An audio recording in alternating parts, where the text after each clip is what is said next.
자, 이번 시간부터 회계 원리에 대해서 강의하게 될 고민석 세무사입니다.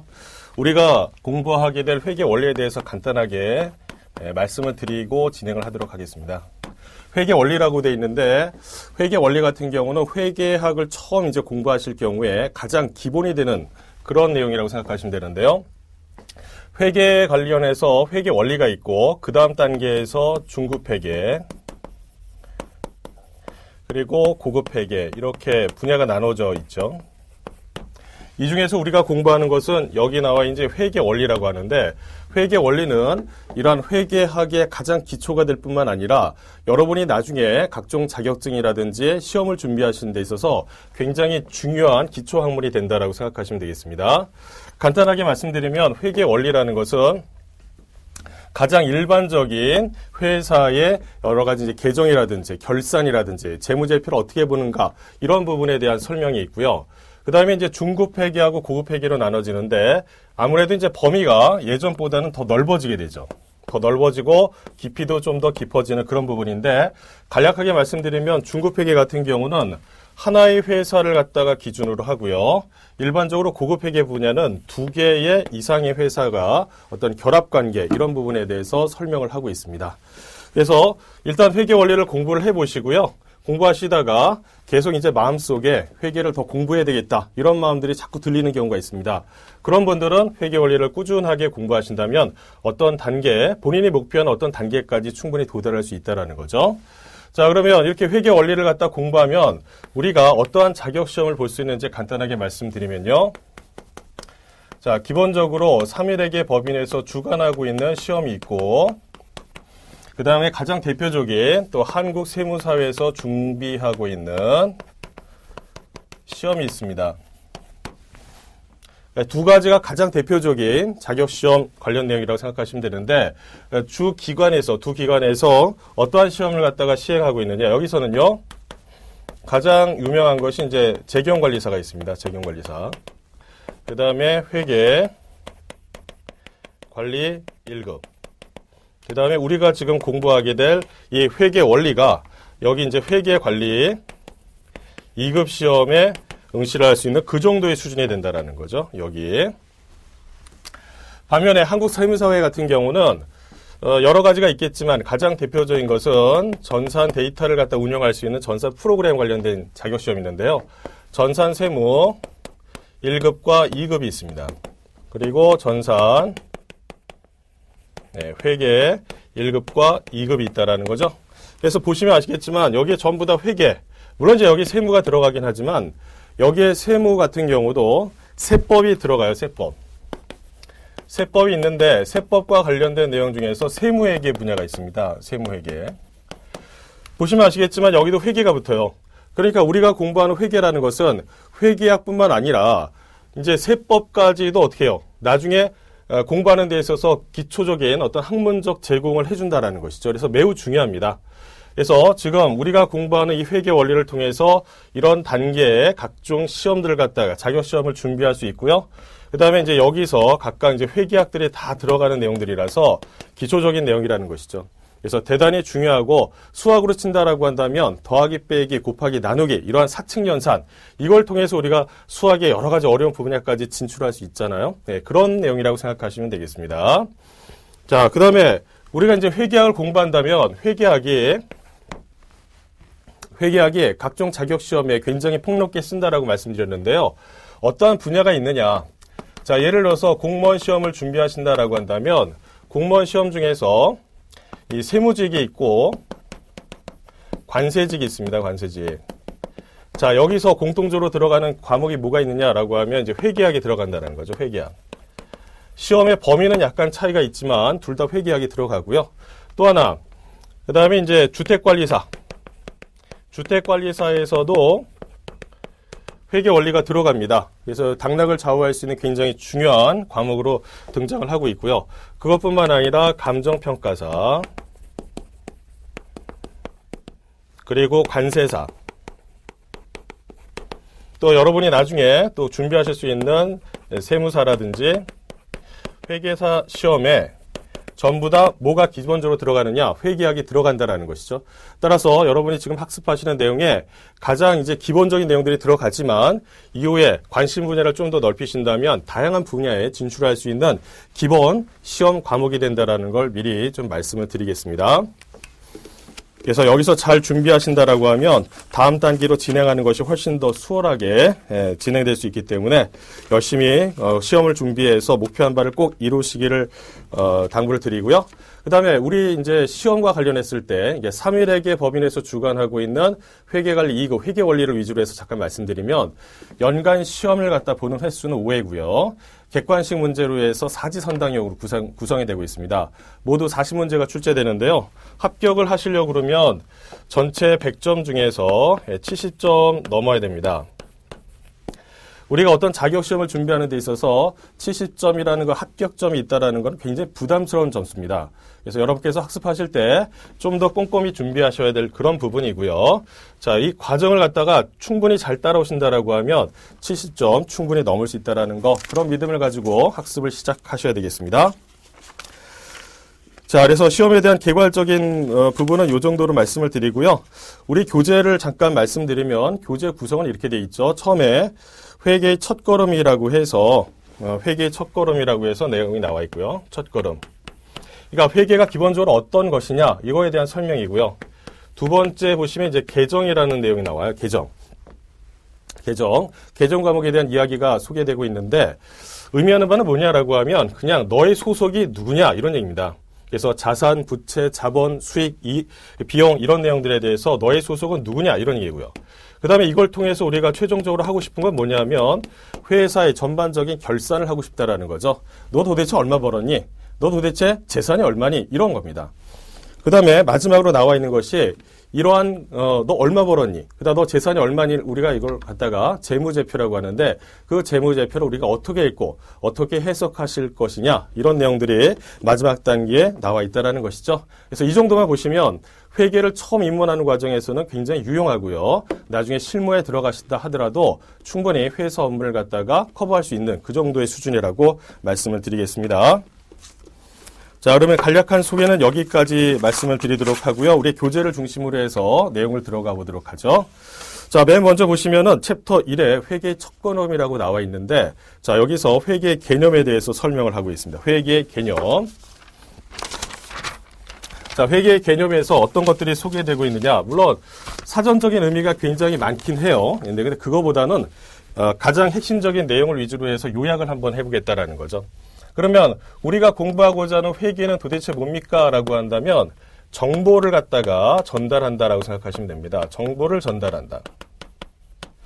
그러면 여기서 말하는 정보라는 것이 뭐냐라고 하는데 예를 들어서 그 사람에 대해서 우리가 필요한 정보가 필요하다라는 거죠. 그럼 그 사람의 학력부터 시작해서 여러 가지가 있겠지만 만약에 우리가 어떤 사람을 소개를 받는다라고 생각하시면 그런 기본적인 그 사람의 인적사항뿐만 아니라 모두 또 파악을 합니까? 그 사람은 맞선 보러 나간다라고 한다면 거기서 그 사람의 재산 상태라든지 연봉이 어떻게 됐냐 이런 걸 물어볼 수도 있는 것이겠죠. 자, 그럼 그런 것들이 바로 정보가 됩니다. 회사에서 말하는 정보라는 것은 재산이라든지 여러 가지 손익들을 의미를 해요. 자, 그럼 이러한 정보를 갖다가 전달을 하는데 도대체 누구에게 하느냐라는 거죠. 여기는 이해관계자에게 합니다. 이해관계자.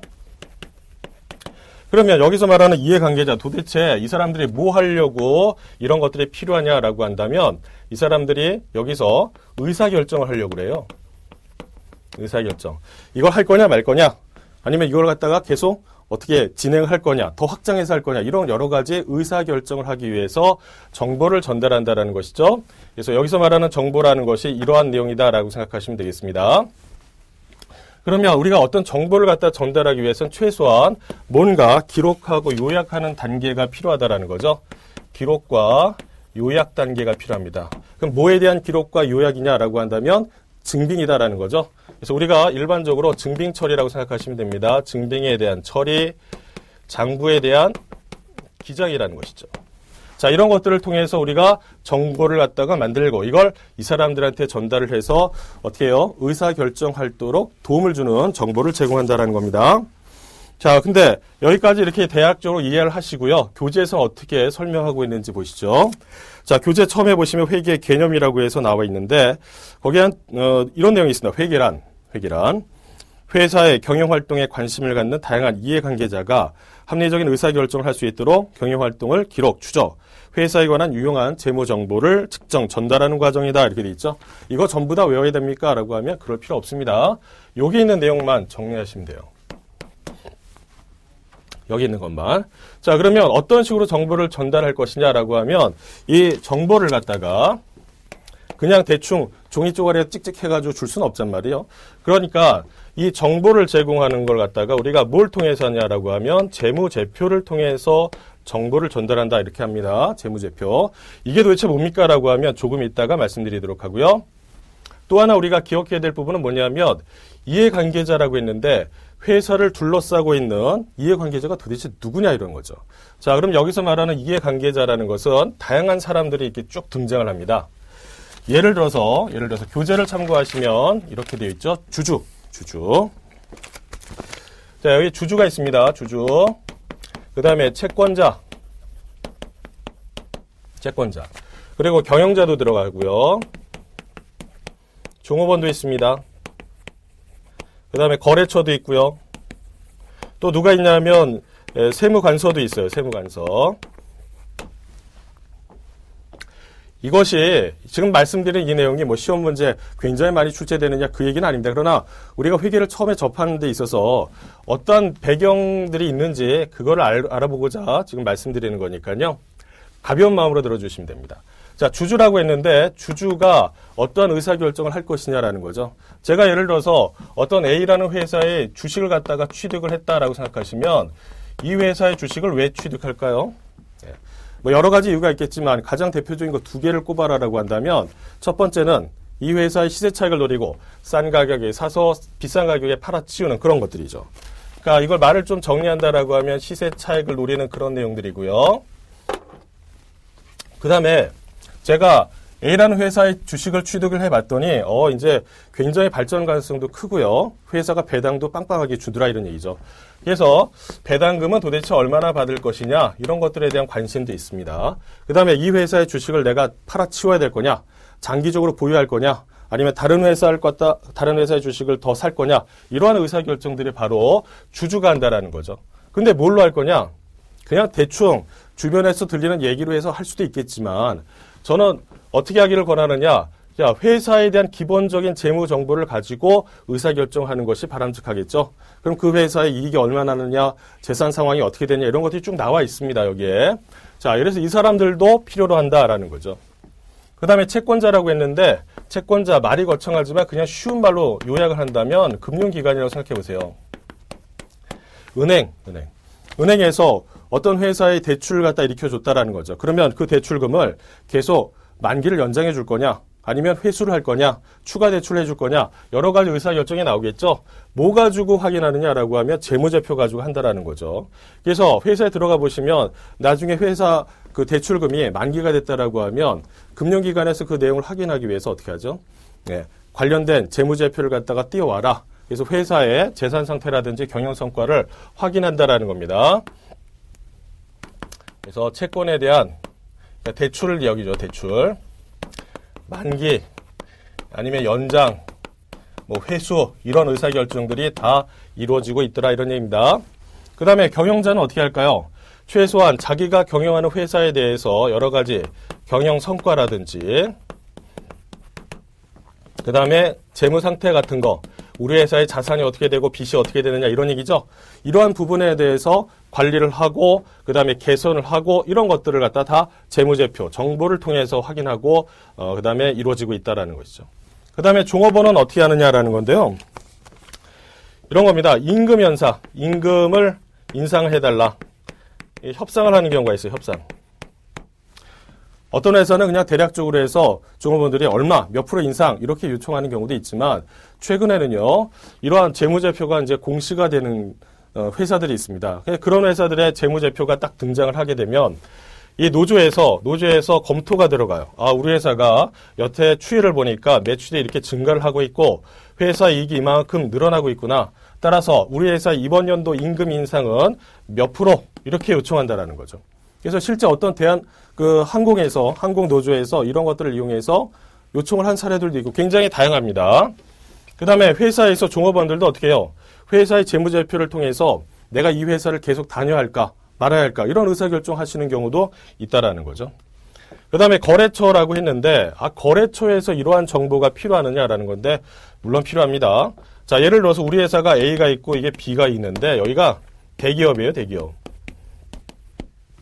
자, 대기업인데 우리가 어떻게 해가지고 여기를 뚫어서 물건을 갖다가 납품할 그럴 단계까지 왔다라는 거죠. 그 단계에서 B가 A한테 요청을 합니다. 야, 내가 너 진짜 믿을만한지 잘 모르겠으니까 네 회사의 재무제표를 가지고 와 이렇게 한다는 거죠. 의미하는 바는 뭐예요? 너희가 얼마나 견실한 회사인지 이익이 나는지 계속 믿고 거래를 해도 되는지 이런 걸 알아보고자 한다 이런 얘기입니다. 그래서 여기서도 이렇게 하고 반대의 경우도 있을 수 있겠죠. 우리 회사가 더 높은 갑의 위치였다라고 한다면 거래를 새로 튼다라고 했을 때 이 회사 진짜 믿을 만하냐라는 걸 확인하기 위해서 이러한 정보를 요구하는 경우도 있다라는 것입니다. 그 다음에 마지막으로 보시면 세무관서라고 되어 있는데 물론 여기서는 이제 과세당국이라고 표현되어 있어요. 과세당국에서는 기본적으로 어떻게 해요? 회사가 이익이 났다라고 한다면 세금을 걷어가겠죠. 그 세금을 통해서 여러 가지 재정활동을 하게 되는데요. 자, 이러한 재정활동에서 기본적인 데이터가 뭐냐라고 하면 저기에 나와 있는 재무제표입니다. 이건 어떤 식으로 되어 있냐면 전산으로 다 분석이 되어 있어요. 그래서 우리 회사가 제출한 그 전산 데이터를 갖다가 과세관청에서 TIS로 해서 분석을 합니다. 그러면 이 회사가 동종업계에 비해서 소득률이 낮다. 그 다음에 무슨 어떤 항목들이 특별하게 지나치게 높다. 이런 것들이 다 분석이 된다는 거죠. 그래서 어떤 회사 같은 경우는 이제 소득세나 법인세 신고가 들어간 이후에 과세관청에서 분석을 하고 친절하게 안내문을 다 보냅니다. 야, 분석해보니까 이런 것들 좀 이상한데? 예, 그래서 수정신고 기한을 줄 테니까 만약 잘못된 거 있으면 수정신고 할래요? 이렇게 한다는 거죠. 자, 그런 내용들이 전부 다 여기 나와 있는 이해관계자 범주안에 포함이 되고 있습니다. 자, 이러한 배경을 통해서 여러 사람들이 의사결정하는 데 있어서 재무제표가 활용이 되더라. 이렇게 정리를 하시면 되겠고요. 자, 그럼 우리가 이제 공부하고자 하는 회계에서 회계의 범위가 약간씩 이제 세분화되고 있는데 이 세분화된 회계의 범위에 대해서 간단하게 한번 살펴보시도록 하죠. 자, 우리가 회계라고 한다면 크게 두 가지로 나눌 수 있고 조금 더 세분화한다라고 하면 세 가지 정도로 나눌 수가 있습니다. 자, 기본적으로 재무회계라고 하고요. 그 다음에 여기에 관리회계. 나 여기에 세무회계가 있습니다. 세무회계. 교재에 따라서는 세무회계를 갖다가 살짝 감춰놓는 경우도 있고 우리 교재 같은 경우는 이렇게 표시를 해놨죠. 세무회계라고 해서. 그러면 재무회계와 관리회계가 있는데 재무회계는 기본적으로 회사의 여러 가지 재무 상태나 경영 성과에 대해서 이제 정리한 내용이고요. 관리회계는 뭐냐라고 하면 시중에 나가보시면 이걸 관리회계라고 하지 않고 이 앞에다가 원가라고 표현하는 경우도 있어요. 원가. 그래서 원가 관리회계라고 되어 있는데 원가라는 건 뭐냐면 쉽게 설명드리면요. 요겁니다. 예를 들어서 요거 하나 만든다. 요거 하나 만드는 데 있어서 금액이 얼마가 소요가 되느냐. 이게 원가예요. 원가 계산. 여기 관리회계는 뭐냐라고 하면 이런 겁니다. 여러 가지 의사결정하는 거예요. 여기서는 이게 도대체 금액이 어떻게 됩니까? 라고 해서 기록하고 집계하는 그런 내용인데 관리회계는 보통 의사결정이 들어갑니다. 예를 들어서 우리 회사가 어떤 외부에서 주문을 받았다라는 거죠. 주문. 이름하여 일상적인 주문은 아니라서 특별 주문을 받았다. 근데 특별 주문을 갖다 대량 받으면서 이 가격을 갖다가 이제 낮춰서 주문을 하는 거죠. 원래 이거 우리가 팔 때는 100원인데 얘네가 한 70원에 팔아라 이런 얘기입니다. 주문을 많이 하면서. 그러면 이것을 주문을 갖다가 승낙할 거냐 말 거냐 이런 얘기죠. 그래서 주문에 대한 승낙 여부. 양이 많다라고 해서 무조건 승낙하게 되면 회사가 자칫 잘못했을 때는 손해보는 경우도 있다는 겁니다. 그래서 그러한 의사결정을 하는 부분이 있고 그 다음에 회사가 시설장치를 투자하는 경우가 있어요. 시설장치. 어떤 제품을 출시했는데 그 제품이 소비자에 대한 반응이 좋다라는 거죠. 그러면 그걸 갖다 계속 더 양을 갖다 늘려서 생산을 해야 되는데 시설 장치가 대규모 금액이 들어갑니다. 그래서 이걸 할 거냐 말 거냐 이런 의사결정이죠. 그래서 예전에 보면 모 제약회사에서 비타민 음료를 출시했을 때 그 비타민 음료에 대한 그 반응이 좋았다라는 거죠. 그래서 그 시설을 갖다가 더 늘릴 거냐 말 거냐 이런 의사결정을 했는데 뭐 그 회장이 늘려야 된다라고 해서 늘렸더니 마침 시설 늘렸더니 그 판매량이 엄청나게 증가를 했더라는 거죠. 그래서 제대로 잘 맞췄다. 제대로 잘 맞춘 의사결정이었다. 이런 얘기가 있고요. 그래서 이런 부분들이 관리회계 부분에서 설명이 될 텐데 우리는 어떤 거 위주로 하냐면 이제 요거 위주로 하는 거죠. 재무회계. 그 다음에 세무회계라고 있는데 세무회계는 이런 겁니다. 우리가 재무회계랑 비교했을 때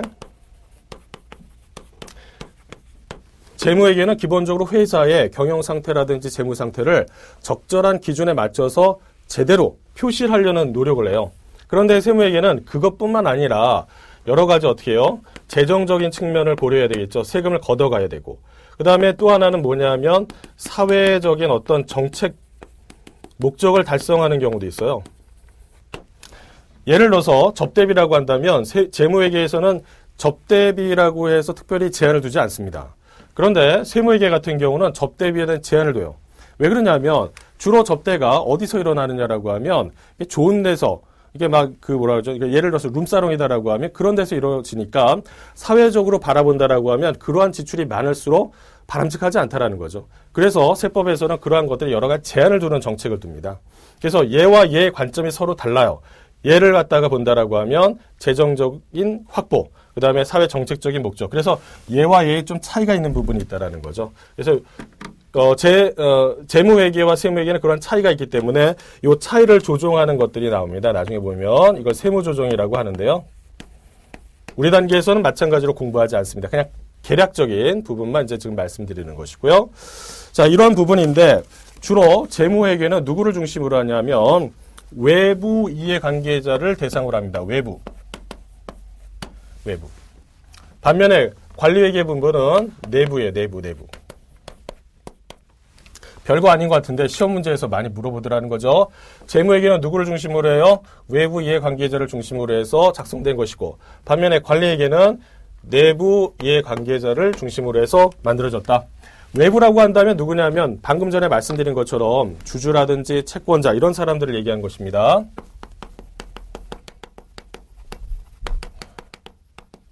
반면에 내부는 누구냐라고 한다면 경영자를 얘기하는 거죠. 경영자, 관리자 이런 사람들. 예.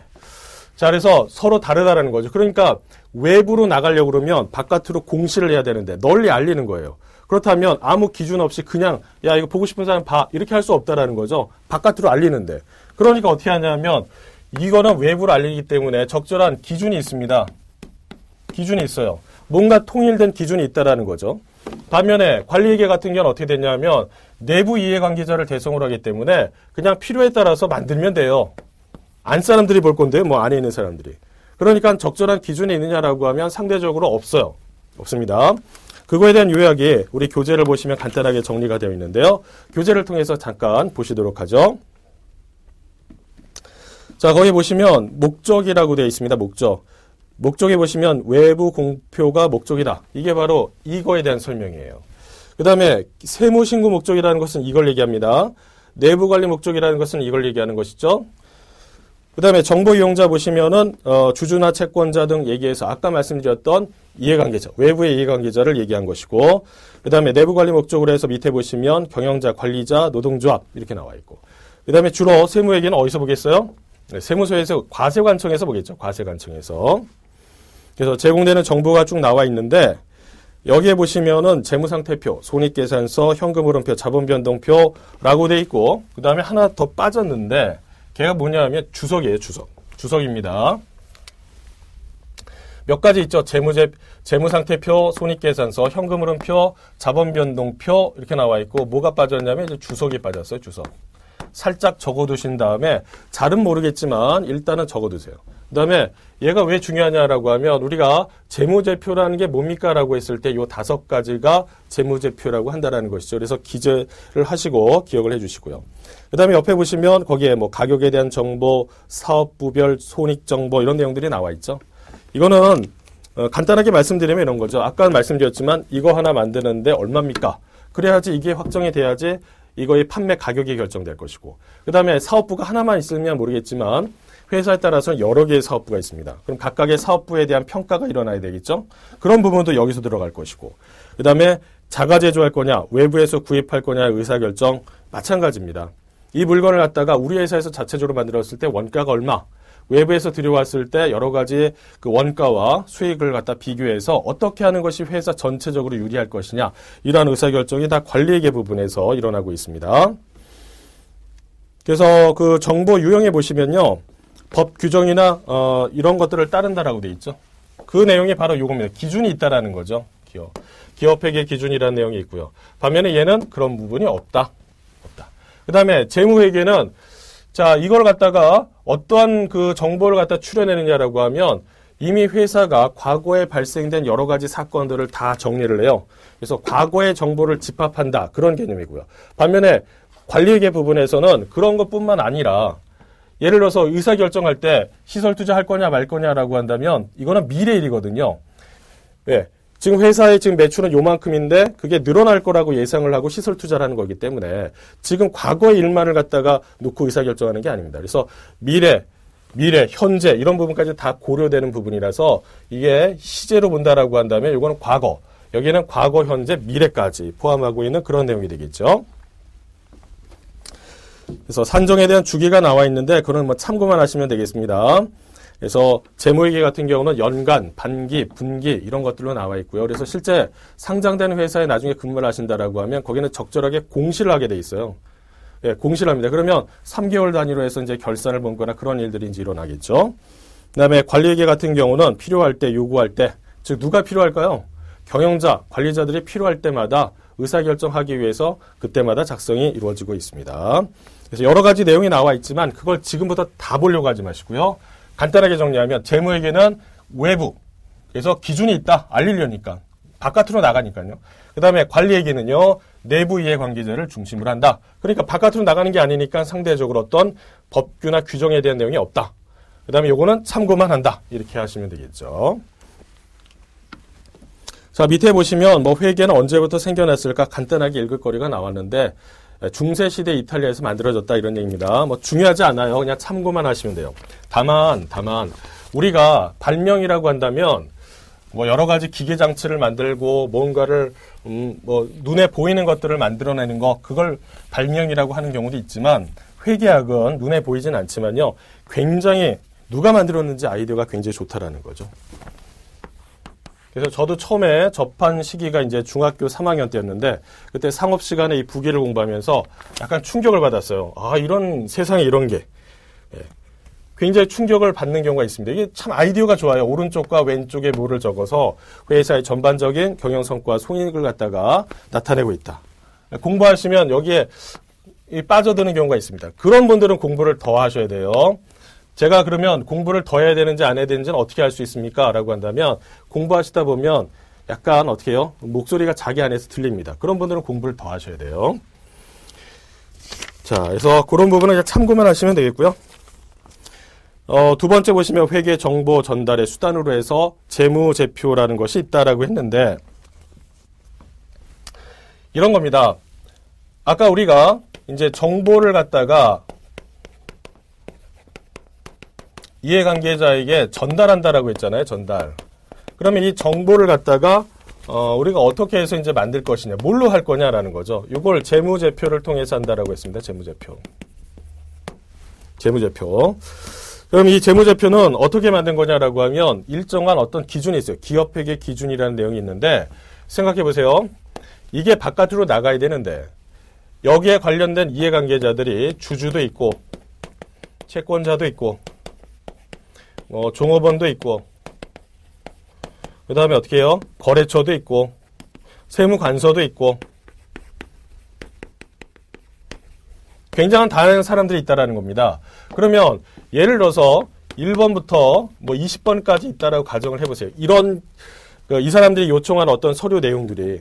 그러면 주주가 원하는 것은 1번과 2번과 하다가 쭉 지나가다가 뭐 여기 14번과 여기에 17번과 이런 것들이 있고, 채권자가 원하는 게 뭐 1번과 2번과 뭐 3번만 있고, 여기서는 뭐 3번과 4번과 쭉 가서 20번이 있고, 그 다음에 여기서는 뭐 1번과 3번과 그 다음에 14번이 있고, 여기서는 1번과 2번과 뭐 3번, 그 다음 뭐 14번 있다라고 합니다. 그러면 이거 모든 사람이 다 원한다라고 해서 이걸 전부 다 만들기는 현실적으로 어렵단 말이죠. 그래서 공통적으로 원하는 어떤 부분들이 있습니다. 1번과 2번을 주로 많이 하는구나. 그 다음에 3번도 많이 하는구나. 뭐 14번도 많이 하는구나. 뭐 이런 것들이죠. 그래서 이런 것들에 대한 내용을 갖다가 이제 추려서 만들어냅니다.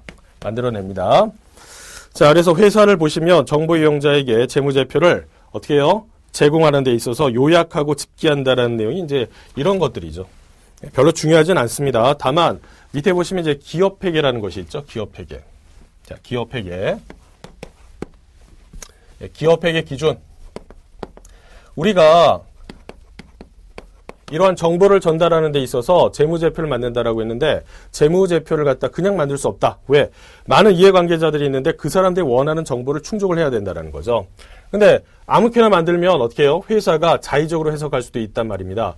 그래서 적절한 기준을 만듭니다. 기준. 그러면 우리나라는 현재 어떤 시스템으로 되어 있냐면 두 가지가 있어요. 하나는 한국채택 국제회계 기준 이라는 것이 있고요. 또 하나는 일반 기업 회계 기준.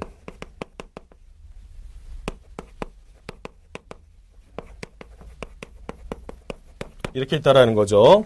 영어로 쓴다라고 한다면 이게 이렇게 됩니다. 참고만 하시면 돼요. 참고만. 그러면 한국채택 국제회계 기준은 누가 쓰는 겁니까? 라고 하면 여기는 상장법인이 있습니다. 상장법인. 상장법인이다라고 하면 이제 코스닥 유가증권 시장에서 거래되는 그런 회사들이고요. 그 다음에 여기 같은 경우는 비상장법인이 쓴다라는 거죠. 일반적으로는요. 한국채택 국제회계 기준 어떠냐라고 하면 큰 틀을 제시를 해주고 세부 사항은 그 해당 기업에 맡기는 경향이 많아요. 그래서 내용 자체가 굉장히 좀 추상적이고요. 공부하기가 그렇게 수월하진 않습니다. 반면에 기업회계, 일반 기업회계 기준에서는 아주 좀 세분화되어 있죠. 그다음 구체적이고 내용도.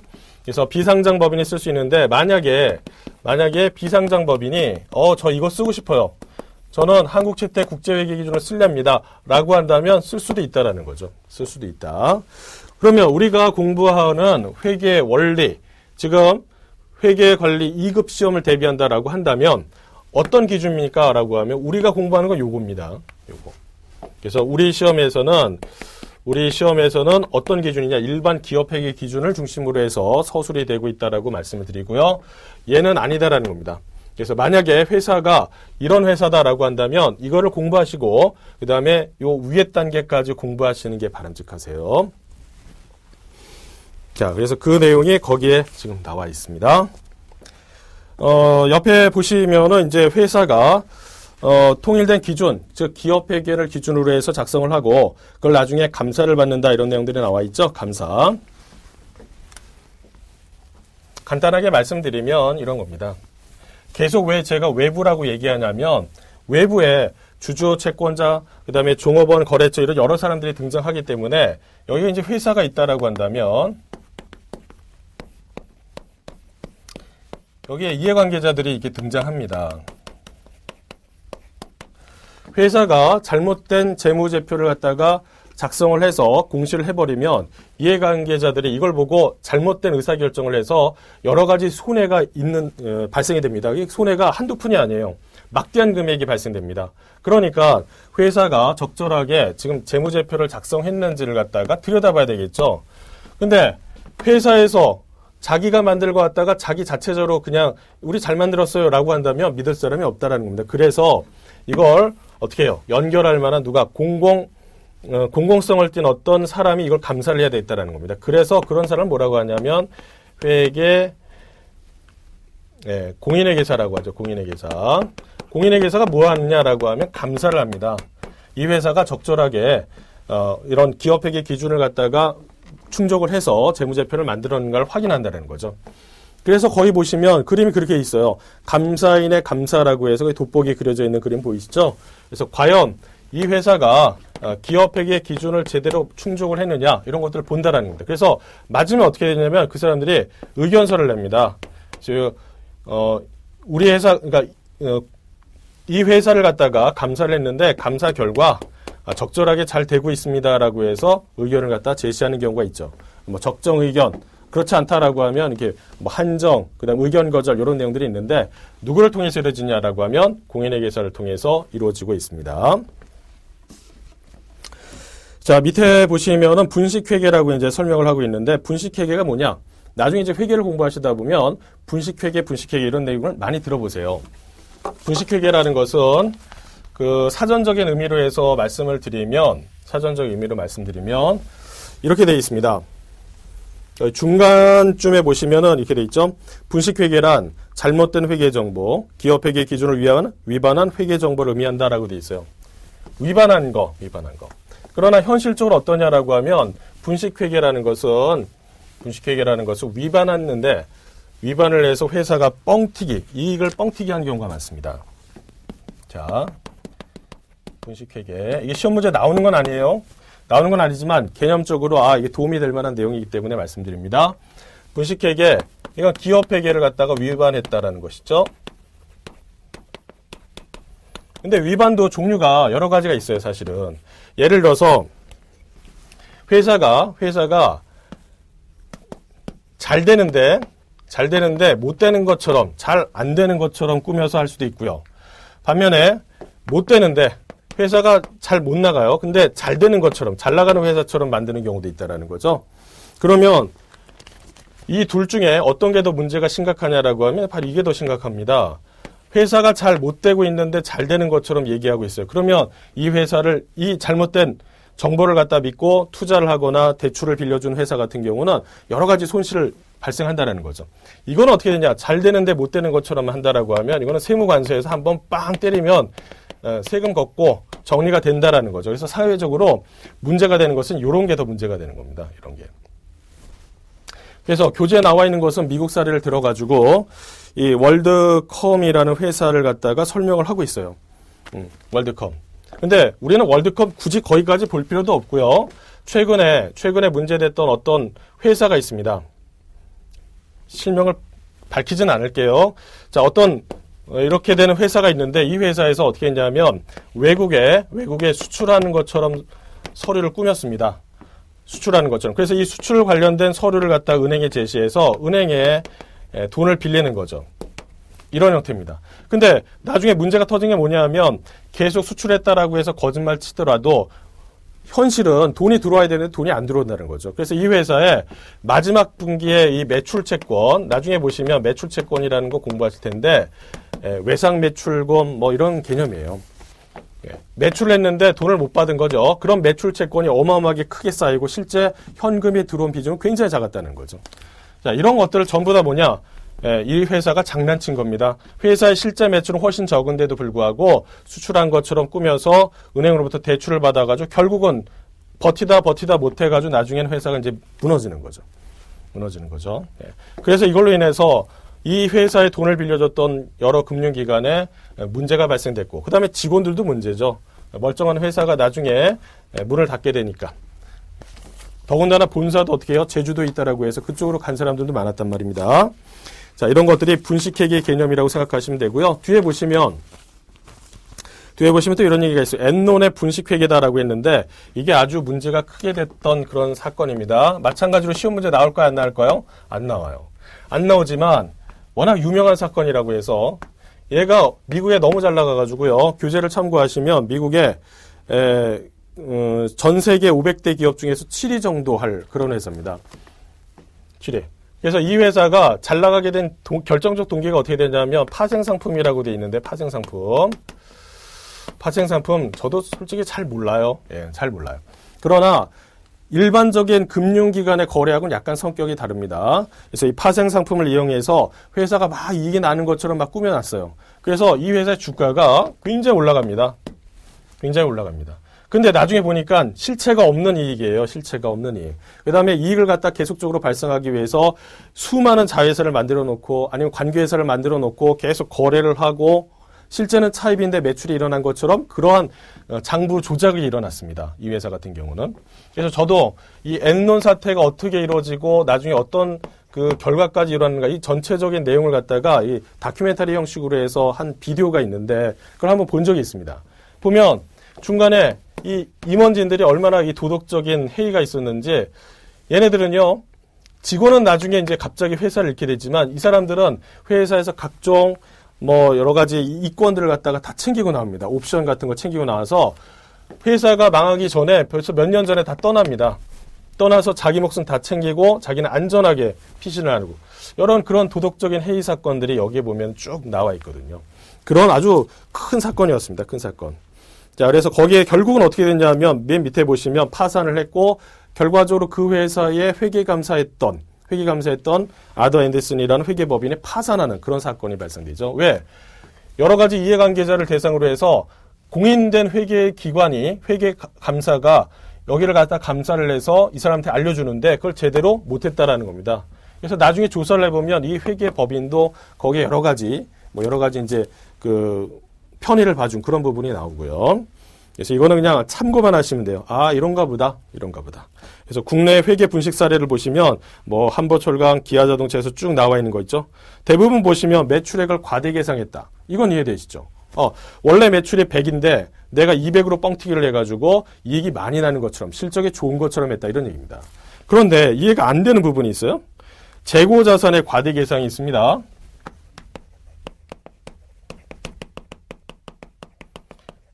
재고자산을 과대 계상했다. 자, 재고자산이라는 건 뭐냐면 제가 물건 들여왔죠. 물건이 들여와서 판매되지 않고 남아있는 걸 갖다 재고라고 합니다. 근데 그 재고가 실제가 100이라고 치면 장부상으로는 예를 들어서 170이 들어가 있다 이런 얘기예요. 그러면 왜 과대 계상했느냐 이런 얘기죠. 과대 계상. 네, 지금 말씀드리진 않겠어요. 그런데 참 재밌는 얘기가 있습니다. 재고를 늘리면 회사 이익이 늘어날까요? 줄어들까요? 신기하게. 재고를 늘리면 회사 이익이 같이 늘어납니다. 재고를 줄이면 회사 이익이 줄어들어요. 희한하네. 예. 그래서 예전에 모 기업에 근무하고 있던 변호사가 나와가지고 양심선언하면서 이런 얘기가 있었다는 거죠. 뭐 그 회사에 물론 나중에 판결은 어떻게 됐냐면 그거는 혐의 없다라고 했었습니다. 미리 말씀드리고요. 다만 이슈가 됐던 건 뭐냐면 그 사람이 나와서 내용을 제시한 것 중에 뭐가 있었냐면 요게 있었어요.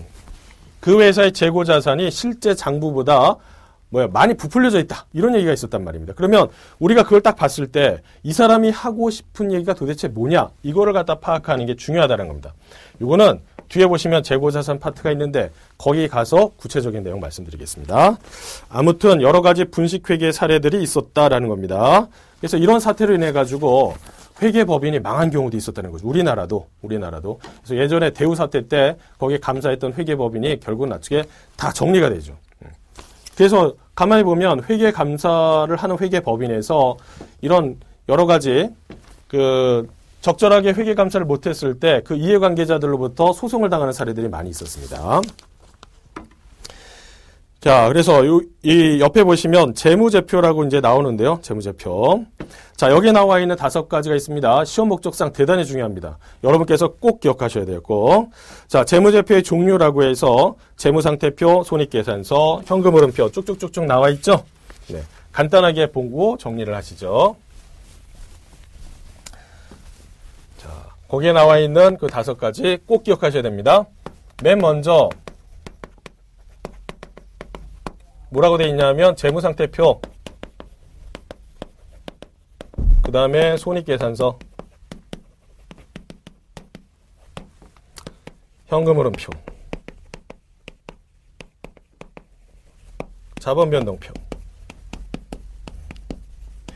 그 다음에 주석 이렇게 되어 있습니다. 회계 공부한 지 얼마 안 됐는데 의미도 파악되지 않은 거 이거 꼭 외워야 됩니까? 라고 하면 외워야 돼요. 외워야 됩니다. 지금 전부를 다 이해하면서 한다라는 것은 사실상 힘듭니다. 그래서 여러분께서는 어떤 생각 갖고 계셔야 되냐면 일단 어떻게 해요? 외워야 됩니다. 일단은 외우셔야 됩니다. 이해할 건 이해하고 외울 건 외워야 돼요. 그래서 예전에 보면 예전에 무협지 같은 거 보시면 이게 고수가 있는데 고수가 그 제자한테 어떻게 시간이 없으니까 일단은 외우라고 하잖아요. 외우라고 한 다음에 그 B급을 갖다 그 비서를 갖다가 예? 아주 여기 B급 그 어떤 책이 있죠, 책이. 그 책을 갖다 막 외운 다음에 어떤 실전을 적용하는 데서 자꾸 막 이해하면서 하나하나씩 터득되더라 그런 얘기입니다. 여러분들 똑같아요. 그래서 지금 여기에 나와 있는 거 바로 이해할 수는 없지만 이후 단계에서 하나씩 구체적인 내용이 설명이 되고 있기 때문에 일단은 외워야 됩니다. 일단은. 자, 재무상태표와 손익계산서가 있는데 간단하게 보시면 이런 거죠. 자, A라는 사람이 B라는 사람한테 이제 맞선을 보러 갑니다. 맞선 보러 갑니다. 자, 그래서 B에 대해서 알고 싶어요. 근데 현실적으로 B에 대해서 쉽게 알 수 있는 내용은 어떻게 되냐면 당신 재산이 얼마예요? 이렇게 물어보는 게 제일 쉽겠죠. 재산이 얼마예요? 두 번째는 연봉이 얼마예요? 물론 이제 처음부터 저렇게 들이대면 욕을 먹겠죠. 그러나 자, 이해를 위해서 잠깐 말씀드리면 자, 재산이 얼마예요? 이렇게 물어봤다라는 겁니다. 그러면 이 사람이 저 집 한 채 있고요. 상가도 하나 있어요. 이렇게 얘기하겠죠. 그 다음에 연봉이 얼마예요? 라고 하면 저 연봉 1억이에요. 1억이에요. 그러면 이 사람이 만약에 C라는 사람을 만나가지고 재산이 얼마야? 이랬더니 저 재산 없는데요. 차도 없어요. 그 다음에 연봉은 얼마입니까? 라고 하니까 예를 들어서 연봉이 1년에 100만 원입니다. 라고 한다면 두 사람을 비교했을 때 어떤 사람을 갖다가 보다 선택할 가능성이 높냐? 이쪽이 더 높겠죠. 이런 내용들을 보는 거가 이 재산 상태를 갖다가 요약한다면 재무 상태고요. 연봉에 대한 개념을 본다라고 하면 손익계산서다라고 생각하시면 됩니다. 근데 문제는 뭐냐면 당신 재산이 얼마요? 라고 했을 때 집 한 채 있고 상가 하나 있고 연봉 1억입니다. 이렇게만 하는 게 과연 타당한 정보냐? 생각해 볼 필요가 있어요. 왜 그러냐? 자, 집에 한 채 있는 것까지는 좋아요. 이게 얼마냐? 5억이래요. 그것까지는 좋아요. 그런데 그러면 이거 5억을 얻기 위해서 혹시 대출받은 건 있나요? 물어볼 수도 있잖아요. 그랬더니 이 사람이 대출받은 게 5억이래요. 그 다음에 상가가 이거 얼마냐? 10억짜리래요. 대출을 얼마 받았다는지 10억을 받았대요. 그 다음에 연봉이 1억인데 연봉 1억까지는 좋아요. 그러면 저축은 얼마 하셨어요? 그랬더니 저축을 안 한다는 거예요. 느낌이 이상하죠? 그랬더니 1년 연봉이 1억인데 얼마를 쓰시냐라고 물어봤더니 신용카드를 2억을 쓴다라고 생각해 보세요. 그러면 이거하고 이것만 놓고 봤을 때의 내용과 지금 이것까지 봤을 때의 내용은 서로 다르지 않습니까? 그렇지 않나요? 그러면 좀 더 이 사람이 과연 타당하냐? 좀 이 사람도 생각해 볼 여지가 있겠죠. 그래서 지금 말씀드린 거는 재무상태표, 손익계산서 이런 개념인데 이거는 재산상태, 이것은 연봉. 근데 그것만 등장하는 게 아니라 그거와 관련된 부채라든지 그 다음에 그거에 관련된 지출 내역까지도 여기에 같이 등장하고 있습니다. 그 다음에 현금 흐름표라고 했는데 이건 뭐냐면 이런 겁니다. 나중에 우리가 이제 손익계산서를 보시면 손익계산서의 당기순이익이 맨 마지막에 있는데 당기순이익이 뭐냐면 2번에 당기라는 건 2번 연도에 이익이 얼마 났느냐 그걸 표시해 주는 겁니다. 그럼 예를 들어서 여기에 10억이라고 하면 회사에 실제 10억이 있느냐라는 거예요. 이익이 거기에 10억이라고 표시되어 있으면 이 회사에 10억이 있구나 이렇게 생각할 수 있느냐 이런 얘기입니다. 있을 수 있느냐? 있을 수도 있고 없을 수도 있어요. 문제는. 자, 왜 그러느냐? 우리가 작성하는 이 손익계산서라는 개념은 현금이 들어오고 나간 걸 기준으로 작성하는 게 아니라 발생주의라는 독특한 개념을 쓰고 있습니다. 독특한 개념. 그러니까 여기에 나와 있는 이익이 실제 회사가 갖고 있는 현금 흐름과 딱 일치하지 않습니다. 희한하게도. 그러면 갖고 있는 현금과 회사의 당기순위 이런 것들을 갖다가 봐야 되고 그 다음에 기초의 현금 이런 것들을 전체 일목요연하게 정리하는 서식이 필요하다는 거죠. 왜 그러느냐? 회사가 손익계산서상의 이익은 어떻게 해요? 흑자가 나고 있는데도 불구하고 나중에 보니까 그 회사가 망하더라는 거죠. 네, 왜 그러냐라고 했더니 현금 흐름이 또 다르기 때문에 그렇습니다. 그래서 그런 걸 갖다가 적절하게 표시해 주겠다라고 해서 현금 흐름표가 등장을 했다는 거죠. 그래서 얘는 옛날에는 여 밑에 있었는데 점점 순위가 올라와서 여기까지 올라오는 거예요. 그 다음에 자본 변동표라고 있습니다. 이거는 자본과 관련된 여러 가지 변동사항을 일목요연하게 정리한 서식이 되겠습니다. 우리가 작성하진 않아요. 얘도 마찬가지예요. 우리가 작성하지 않습니다. 왜? 내용이 어려워요. 어렵습니다. 그래서 얘는 우리가 별도로 작성하지 않지만 최소한 재무제표 안에 포함되어 있다는 것은 우리가 기억해야 된다는 것이죠. 그 다음에 마지막으로 주석이라고 되어 있는데 주석은 이런 겁니다. 어떤 내용이 있습니다. 내용이 있는데 이 내용에 대해서 저 뒤에 가서 설명을 하고 있어요. 뒤에 가서 1번 해가지고 막 설명을 합니다. 이걸 주석이라고 합니다. 보통 우리가 각주라고 하면 어떤 내용이 있고요. 그 내용 바로 밑에 쪽에. 네. 요 밑에 쪽에 막 설명하고 이건 각주고 저 뒤에 가서 따로 설명하는 걸 주석이라고 해요. 근데 우리가 재무제표를 갖다 작성하면 나중에 어떤 내용에 대해서 이게 도대체 어떻게 만들어졌을까 이 숫자가. 그럼 저 뒤에 가서 그 내용에 대해서 쭉 설명하는 부분이 있습니다. 그걸 뭐라고 하냐면 주석이라고 하는데 주석도 재무제표 안에 포함되어 있다는 거 기억하시면 되겠습니다. 자, 그래서 여기까지 살펴보신 내용 정리한다면 재무제표 반드시 기억하셔야 되고요. 그 다음에 재무회계와 관리회계 누구를 대상으로 하느냐. 그 밖에 회계가 정보를 전달하고 그 다음에 그 정보를 갖다가 이해관계자가 의사결정할 수 있도록 도움을 주는 내용이다라는 거 그렇게 정리를 해주시면 되겠습니다. 자, 일단 오늘 첫 시간이기 때문에 회계에 대해서 간단하게 보셨고요. 다음 시간부터 보다 상세한 내용 들어가도록 하겠습니다. 대단히 수고 많으셨습니다. 감사합니다.